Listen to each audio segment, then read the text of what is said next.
This is Toad's Factory, a new track that came with the release of Mario Kart Wii back in 2008. It's known for its long straightaways, obstacles, and cool strategies, and for the past 16 years, speedrunners have been competing to finish the fastest time possible. While I'm no top-level speedrunner, I recently completed the second fastest time ever set on the track, and here's how I did it. The story begins back in 2019 when the box clip was first discovered. Immediately, this shortcut was deemed to be one of the new hardest, as it was the first cycle-based shortcut we had seen in the game. Soon after its discovery, many players rushed to see if they could make it and maybe even claim a world record. While I wasn't going for a world record, I did actually put some attempts in but was never able to make it. I was just too inexperienced with the game at the time and quickly gave up. Fast forward to 2021, and the leaderboard would be completely filled with these times using the box clip. This remotivated me to do some attempts, and on April 2nd, 2021, I actually managed to make it for the first time. This time was not very good, but it proved to me that it was indeed possible for me, and only 3 days later, I improved down to a 149.024. This was an important milestone for me, as this time was ahead of the no box clip world record. However, there were a couple problems. You see, Mario Kart Wii is all about driving fast, and if I wanted to lower my time even further, I'd have to work on a couple of things. When landing from the box clip, you can either get a good landing or a bad landing. A bad landing looks like this, where you swing wide and get stuck in the backwards conveyor and lose a bunch of time. On the other hand, you can land only in the green conveyor and save up to a full second. On top of this, you still have over 2 full laps to complete where you need to have good driving. Doing this while being full of nerves is incredibly difficult. However, there was one more option. If you had a bad landing lap 1, you could theoretically catch another box cycle on lap 2 or 3 and perform yet another box clip to save even more time. This would be way more difficult than just hitting one good box clip, but was a great alternative to just resetting your run immediately after getting a bad clip lap 1. Players would get more help in the form of a pace ghost made by Ross. This ghost drove decently and made the box clip again on lap 3, so as long as you kept pace with him, you would be on a cycle to attempt the box clip again on lap 3. The great thing about doing the box clip on lap 3 is that the conveyors will have actually changed, so you don't need to worry about landing in the red conveyor and are guaranteed a good landing every time. This would be my plan going forwards. Try and get the best landing I could on the box clip lap 1, and if not, go for the unrealistic second box clip on lap 3. In doing so, I would lower my PB all the way down to a 148.3, with only a lap 1 box clip. At this point, I had 2 realistic options moving forward. I could pursue getting a good lap 1 clip and really focus on my no-glitch driving, or try and make more consistent clips and go for a 2 for 3 run, which would yield a faster time overall. I chose the latter.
From here on, I would strictly be doing 2 for 3 attempts, and after months of on and off grinding, I had finally made it. My driving was so bad that by the time I got to the clip on lap 3, I was nearly 0.6 behind the pace ghost and wouldn't make the cycle. The run was dead. But in a last-ditch effort, I decided to slow down and attempt the clip on a later cycle, and to my surprise, I actually made it. While this was quite disappointing, it also motivated me more than before, as I had just proven to myself that I could make the box clip twice in a single run.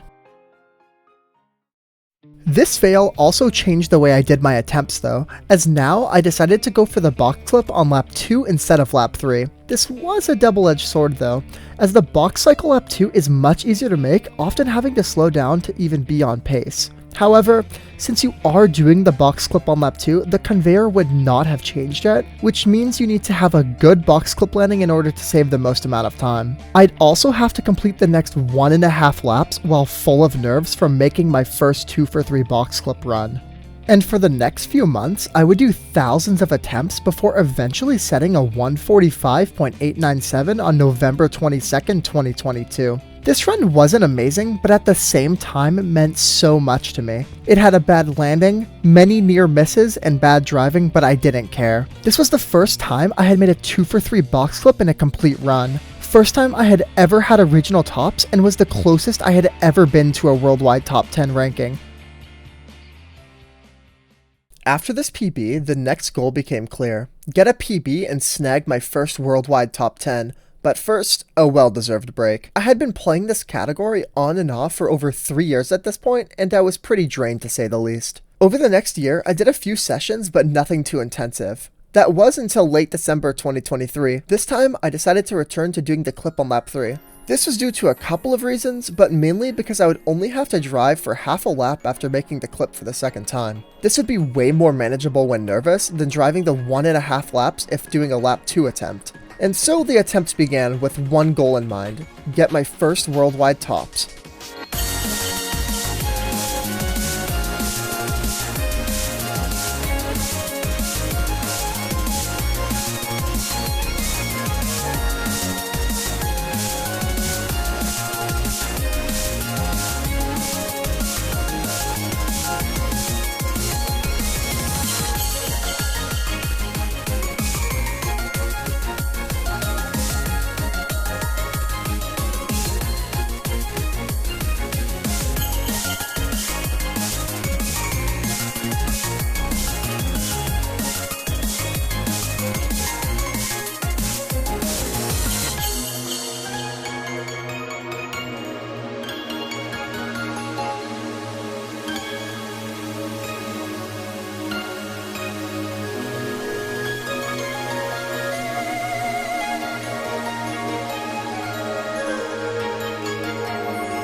These attempts went surprisingly well, and I even managed to make 2 for 3 box clips in a single session. However, both of them ended with poor driving and would barely improve upon my personal best. This wasn't a bad thing though, as each improvement pushed me closer to my goal of worldwide tops. The next day, I would do even more attempts, and I had some of my best runs yet. I had a 145.513, which barely missed my PB, but was a promising start to the day. Later in the same session, I had this run which was possibly my biggest choke yet. Just take a look.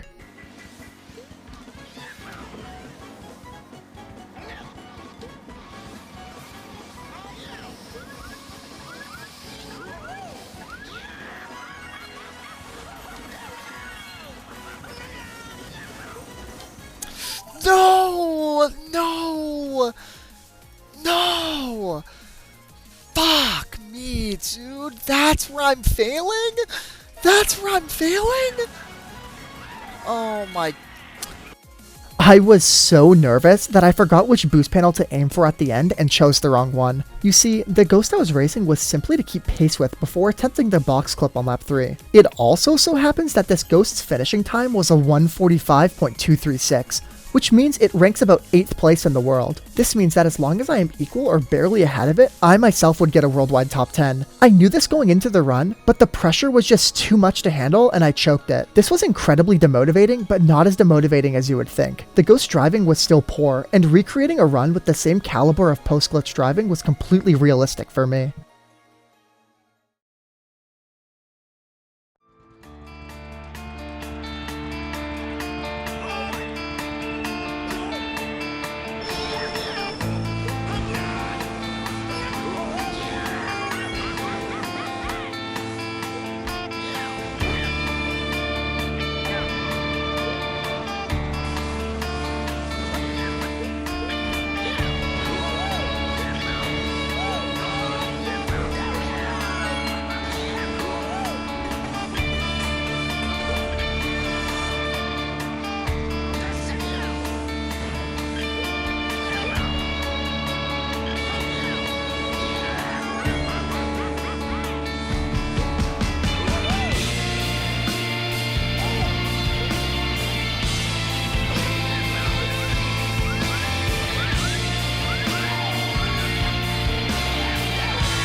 After nearly 4 years of on and off grinding, I had finally done it. I had finally gotten a worldwide top 10 time. The run wasn't amazing, but had a great landing after the glitch, putting me a decent amount ahead of Ross's ghost. It then had a shaky lake shortcut and a decent low, which barely allowed me to squeeze into the top 10, ranking 7th. This time meant so much to me, but I wasn't done yet. You see, worldwide tops was my goal, but getting a sub 145 and possibly second worldwide always weighed on my mind.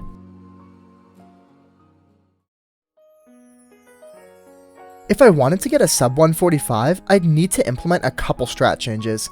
Firstly, I'd have to implement lap 2 glitch attempts into my runs. This saves an incredible amount of time over doing the box clip on lap 3, but is much more difficult. Mainly because I would need to hit as little of the red conveyor as possible, but also because I would have to drive for over a lap after making the clip for the second time. This sounds easy, but when you are full of nerves and trying to squeeze time save out of every turn, it's easy to mess up and lose your run. On November 7th, 2024, I began doing attempts to set my own 144 on Toad's Factory. Little did I know, only 40 minutes later, I would be on the run of my life. Oh my god.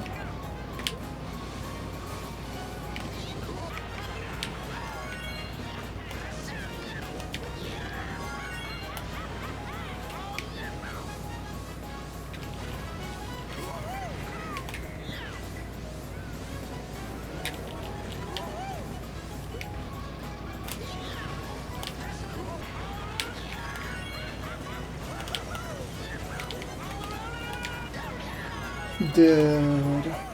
This was heartbreaking to say the least. You see, the ghost I'm racing is a 145.141, which means I only need to beat it by less than 0.2 to get a sub 1 minute 45 second time. But the pressure of me getting such a good box clip landing lap 2 was just too much to handle, and over the next minute of the run, I slowly fell apart. This was demotivating for sure, but it had only been 40 minutes since I started my attempts, so I decided to keep playing.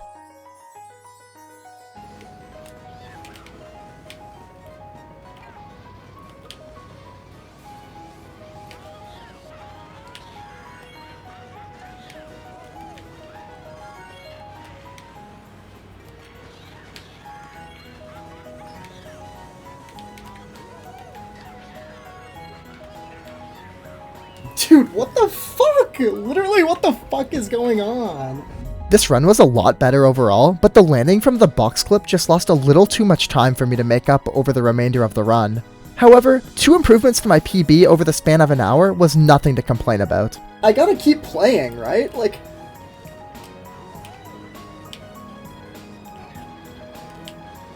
Holy fuck, dude.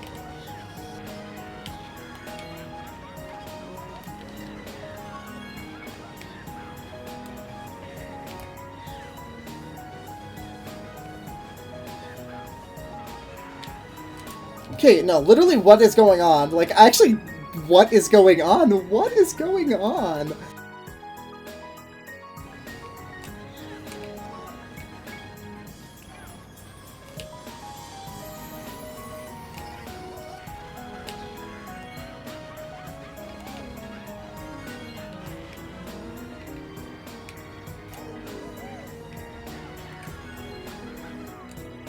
In under 2 hours, I had an astonishing 4 total lap 2 box clip runs that all barely missed a sub 145. For future runs, I would either need to focus on getting better landings from the box clip lap 2, or try to improve my driving on lap 3 to make up the lost time. For now though, I was heading to bed and would pick it back up tomorrow.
I had made it to lap 3 over 10 times at this point, but no matter what I did, I just couldn't close out a run. The pressure was just too much to handle, and each time I was on a run, I would fail in the silliest of ways.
Yes! Fuck yes, dude! Oh my god! Oh my god! Oh my fucking god! Oh my god, dude! Oh my fucking god! Oh my god! Oh my god! After nearly 5 years of playing the category, I had finally set the time I had always dreamed of. The run had a decent landing from the box clip, but still landed in the red conveyor. From here, I had solid driving, paired with a full chain wheelie on the straightaway to clutch my first ever sub 145 on the track. This isn't where the story ends though. You see, this time was incredible for me, but if I had come this far, I knew I had to keep playing. Beating Logan's time was out of the question, but getting second worldwide on the category was completely doable. I was only behind by around 0.1, and my landing from the box clip lost nearly half a second. It was just a matter of time before I could improve once more.